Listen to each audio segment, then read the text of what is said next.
Well, we got signals that they're ready for us. We have in the studio, we have Oladotun Mabinori, who is an economist, and Odelim Enwegbara, who is a financial development economist. Thank you for joining us. Thank you. Thank you for having us. Okay, so let me begin with you, Dr. Enwegbara. The debt profile, Nigeria's debt profile, before we went on break, we were talking about the debt profile as against the tax ratio against the GDP, the tax ratio to GDP, compared to other countries on the African continent.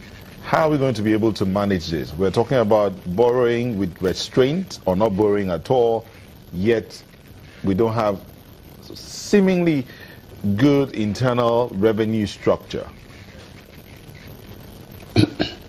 Thank you very much for asking that question.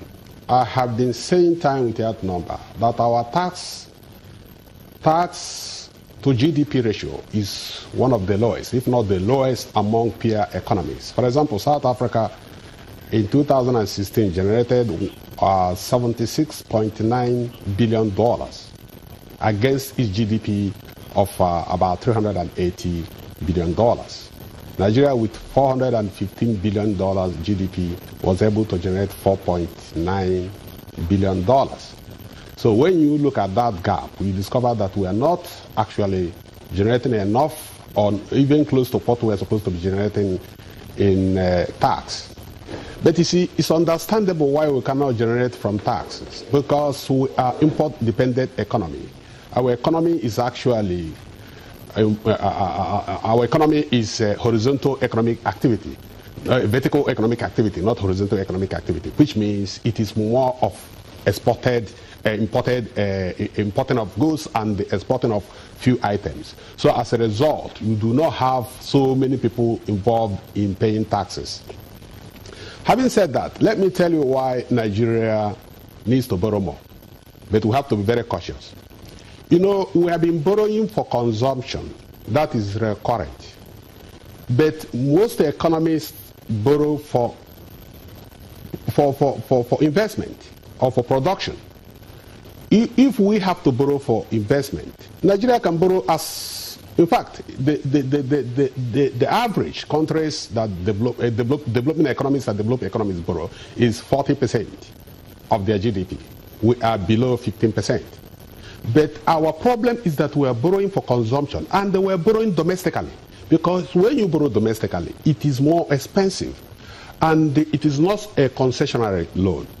And also, it crowds out the real sector from the debt market, and it then increases inflation, and it then increases speculation. So we have to restructure our borrowing policy so that we borrow externally, but we borrow for investment. And let me tell you this. I think the mistake we are making is that federal government is borrowing. Whatever it's doing with the money, we don't know. The state borrow purely for paying salaries. I think that borrowings should now be allowed to be done by the regions or by the states. And before you are allowed to borrow that money, you will come up with a debt sustainability analysis that will show what will be the return on debt and what will be your repayment plan. If you have these things, I will tell you there's no amount of money we borrow that will be too much. Countries like South Africa, their debt to GDP is about 49–50%. Our own is below 15%. So, Mr. if I may come in here, you said something earlier which I thought we should maybe dissect a little bit. You said Nigeria is an import-dependent economy. The question is Nigeria the only import-dependent economy in the world? Nigeria is a large economy. You see, if you are talking about countries like Saudi Arabia, very small in population, they can afford it because their revenue stream will accommodate that. But Nigeria is a huge country with over almost 200 million population.